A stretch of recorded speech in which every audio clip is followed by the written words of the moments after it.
Let's switch gears now and talk about examining issues on shaping Nigeria's politics, such as security and democracy, from the arrest of Al-Qaeda-linked Ansaru leaders to a Canadian court ruling describing the APC and PDP in the same breath as terrorist groups, to questions about campaign promises of the present government, opposition politics, and even talks of former President Goodluck Jonathan throwing his heart in the ring ahead of the 2027 presidential election. What are the stakes? Tonight, I'm being joined by a former senator, well, do I say a former activist, a public intellectual, Senator Shehu Sani, is live for us tonight. Thanks so much, Senator, for joining us tonight. Thank you. For someone who had closely monitored what is going on in the Northeast and the northern region of the country, especially, you've had your own intervention of wanting to see how peace can be restored in the Northeast when the Boko Haram terrorism started in the initial step. When you heard that the Al-Qaeda and Saru linked leaders were arrested, what came to your mind? Thank you for having me in your program. Well, it is a fact of history that in the last 15 years, the northern part of this country has come under sustained attacks by a plethora of terrorist groups. In the northwest, it's been known to be bandits who exist in clusters, with Zamfara being the hub. They kill, they kidnap, they extort ransom from people. And in the northeastern part of Nigeria, you have a defined, organized terror groups with local and global networks. The most popular one is the Boko Haram and the ISIS. But over the years, we have seen the rise of other smaller terror groups and terror cells with the same strategy, objective, but different identity. You have the Ansaru, you have the Mahmudawa, you have the Lakurawa, all those names. And all these are terror groups engaged in these acts of bloodshed and extortion. Now, this has been going on for a very long time. And the activities has seriously destroyed lives and livelihood in the north. Education, agriculture, and so many things. So the recent news of the arrest of leaders of this Ansaru, I think it's a testimony to some efforts that have been invested over the years. And it is a question to the Nigerian state that terrorism in Nigeria is not peculiar to us. It's the same cancer, menace that is being faced by Niger, Mali, Burkina Faso, and parts of Chad. But it is incumbent on us to tackle our own issues, but we can only work in collaboration and network with our neighbors for us to achieve results. So the arrest does not mean that the terrorism has come to an end, but is a significant milestone in terms of the war we have been fighting and the situation we have found ourselves in the last 1.5 decades. Senator, the National Security Advisor says Ansaru Emir, Mahmoud Mohammed Usman and his deputy, those two could be regarded as one of Nigeria's most wanted militant linked to these Al-Qaeda affiliate. And this sting operation took several weeks.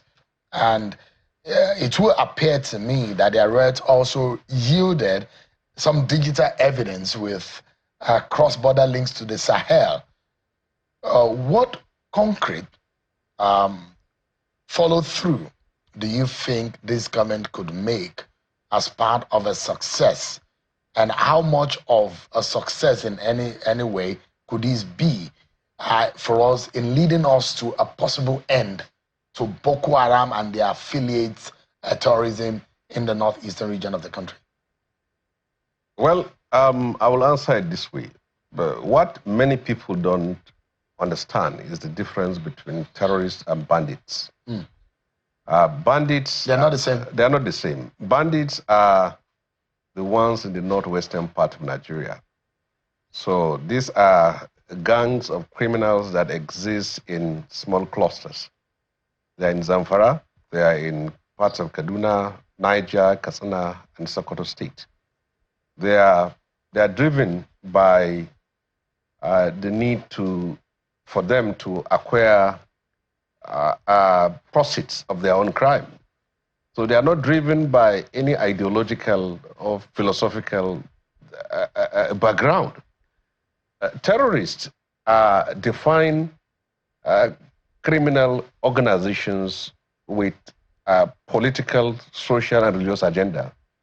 They are in pursuit of a theocratic state where they are called Islamists. And the difference between them and the bandits also is that they have other network, like the Boko Haram is linked to Al-Qaeda and the ISWAP is linked to ISIS. And you know, when you are linked to terror groups outside of your country, it means that the one in your country is an affiliate of a global terror network. So the terror groups are more sophisticated, are more armed, and they have an agenda for the whole country. If you talk of the bandits kidnap, extort money, and release their suspect. But these ones have an agenda. For example, if Leah Sharibu was in the hands of bandits, she could have been released because their objective is simply to extort money. But the terror groups have other religious agenda for the whole country. And they also have a global leadership where they receive command and instructions on what to do. So these are the fundamental issues. Now, the suspects that were arrested were part of a terror group, perhaps a breakaway from Al-Qaeda or the ISWAP, and then they have their own called Ansaru.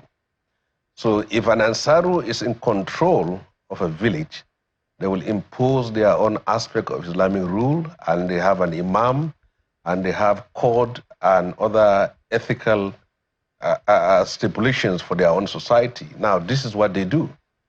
So the arrest of these two persons is a major victory for Nigeria. Is there something that we do not know? Something more that you can tell? The Ansaru Emir, that's how he's being regarded, yes, and his deputy. How powerful are they in the scheme of things? Well, when they said this is an Amir, it means that he's the spiritual leader of that group, and he is also the link between that group and its external organ. And he is also the main supplier of logistics to the activities of the group. So when such kind of person is apprehended, is a major setback for the group and a major victory for the country in terms of being able to annihilate that aspect of terror groups we are linked with. Their arrest will not bring an end to terror attacks in Nigeria, but for that very group which they lead, at least there is a strong seal that has been imposed on them. And it is demoralizing for other members when their leaders are arrested, and it's also a step forward to the ultimate aim of achieving victory over the terror group's network countrywide. And discussing this in the same breath, it's ironic and very interesting, actually. The ruling in Canada about the two political parties have reacted to this. When that kind of situation happened, do you think that is an overreach, or it reflects just a bit of what that organization, that entity feels about what APC and the PDP as political parties stand for? You see, a lot of things are said about our country, and we seem to belittle our prestige and our role in history.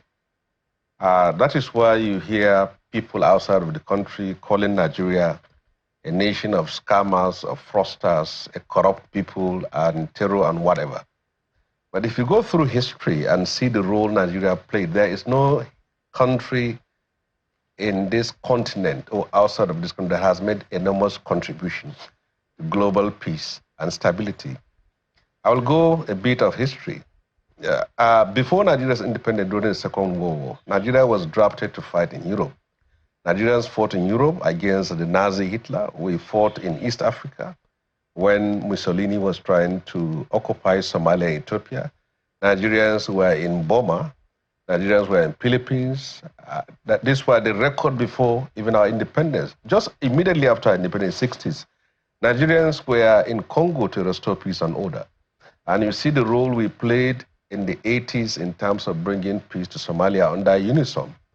And see the role we played in Liberia and Sierra Leone. We are also in the forefront of the fight against apartheid colonialism in Southern Africa, particularly in South Africa. We lend support, logistics, and training to the revolutionary fighters there.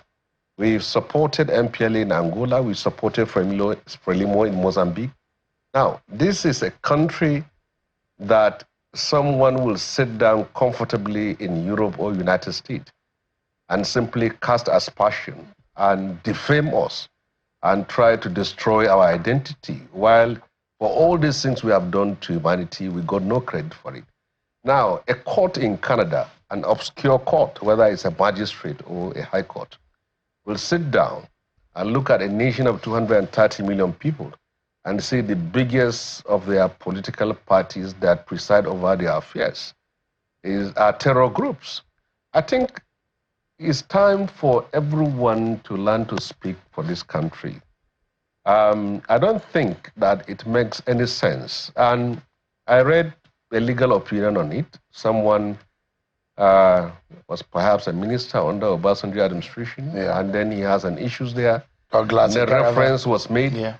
So we are too big as a country for a judge in Canada to look at us and say our political parties. A sweeping statement. Yeah, we as a nation, we just mark 8 years of the attack on Hiroshima. US threw a bomb and killed over 250,000 people. Nagasaki. And nobody is calling them terrorists. This is a nation that has not colonized, have not occupied, we have not looted, we have not destroy and enslave other persons, and then you look at us, a nation of 250 million people, and say that the inference it doesn't make any sense at all. Was the activities that goes on with by members of relating to members of these political parties, where we see political violence and subversion. Those are some of what has brought up that statement in that courtroom, to have brought that appellation of terrorist or violent political party activity? Well, it's just what I'm saying. U.S. has two parties, Democratic and Republican parties. All their presidents have been engaged in bombing other nations and killing people. In United Kingdom, the Conservative and Labour, they have prime ministers who are also involved. And Trump was almost in attacking and killing people or part, but they let such kind of courts declare them as terror parties. So it is simply trying to cast aspersion of our country, and it's not only limited to Canadian court, but this is a narrative that we as Nigerians must stand up and speak. We have made sacrifices for the peace, stability, and progress of humanity like no other country in the world. We should be given credit for that, and we shouldn't take it. I can remember there was a time a magistrate gave a ruling against Rwanda as President Paul Kagame, and the response was swift. You can't sit down somewhere in a court in a city that is unknown and of no value to us as a country and look at us and tell us that we have political parties that are terror groups. It makes no sense, and we shouldn't give credit to that, and we shouldn't give audience to such kind of ruling. I was going to ask you, though, because your own state, when you, Kaduna, experienced a huge pressure from these bandits, and we saw some kind of approach different from what happened under your former, your good friend Nasir El-Rufai, the former governor, and the present governor, who is also your very good friend, Sani, the approach are different. Nasir El-Rufai had said we should go into the bush and the forest and bomb these guys off. But it does look like Sani's approach is more of a carrot, and maybe he's achieving the result. In comparative analysis, what is there a lesson to learn for the rest of the states that are battling similar problems, how to tackle insecurity other than the bullets and the guns? Well, since Sani took over office in 2023, he was able to study the political configuration and the conflicts and the hotspots in the state, and came up with this idea that if we have been using bombs and bullets to exterminate these terrorists and it's not possible, why don't we try a different approach? And then he experimented with this idea of dialogue with these bandits, and it worked. But something miraculous about it was that he was not the first to initiate a dialogue. There was one time years ago you have dialogue in Katsina that never worked. When Masari was a governor, there was one time you have dialogue with Motawalli when he was a governor, and it never worked. And other governors in the north tried that path. But the uniqueness of that of Sani is that it worked. Bruningwari, which is a local government in the central part of Kaduna, used to be the hub of terror groups and criminal bandits. There are some communities that are virtually under the control of these terrors, and you can't move. And they move from Bruningwari and launch attacks in Kaduna and even Kaduna-Abuja Road.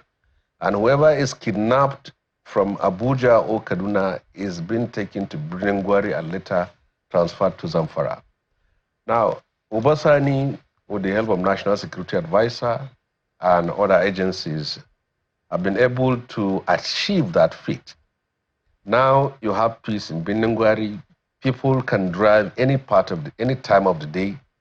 So I wonder why other governors have not adopted that. But I have read somewhere where a certain governor said what happened in Kaduna cannot happen in their place. But why don't they give it a try? For the first time, we have actually a governor that has been able to achieve this feat, and the cases of kidnapping or ransom and terror attacks are very limited in Kaduna. So you can give that credit to him. All right. Our closing moments now with Senator Shehu Sani. Senator, during the 2023 campaign, President Tinubu promised economic revival, anti-corruption strikes, reforms, and 2 years later, his opposition and his critics are saying poverty remains stubbornly high and policy progress is sluggish. And there are talks about the emerging opposition coalition. They're saying the only agenda they have is sending President Bola Tinubu back to Lagos. And we're in fact hearing that former President Goodluck Jonathan there are whispers that he may have his heart and his eyes in the game on 2027. What do you make of what is going on? Well, first of all, I don't speak for the government, but all I know is that economic reforms program anywhere in the world is not easy. And for any nation that has a vision of the future, sacrifices need to be made. That became the foundation for greatness of nations like South Korea, Indonesia, Malaysia, and Singapore. We have to make sacrifices for the future. And we're in a democracy. It is within the rights and the ambit of our democratic experiment or law or rule to have an opposition that will give an alternative. But if their only a cause for power is to remove Tinubu without providing any alternative to governance of his own style, then they have no agenda. And let me be very frank on this. The people that constitute the coalition today are not ideologically and philosophically different from the programs which the Tinubu administration is prosecuting. So it's not like you have a Marxist and a capitalist or a new liberal and a conservative. They all, during their campaign and in their dear lives, you can see those liberal values of devaluation, removal of subsidy and so many things. So it's like the team A of ruling power and team B. Now, in the case of Jonathan, each time there's an election, you see the name of Jonathan coming up, but it is his own volition to try to contest. But I advise him not to do that. The reason for that is very simple. The PDP he used to know is not the same PDP now. The PDP in the Southwest are endorsing the president and some of his members of their party. They are in the coalition. So he is not going to be in the party that he used to know. So he shouldn't waste his time. Thank you so much, Senator. We're certainly out of time. That's our show for tonight.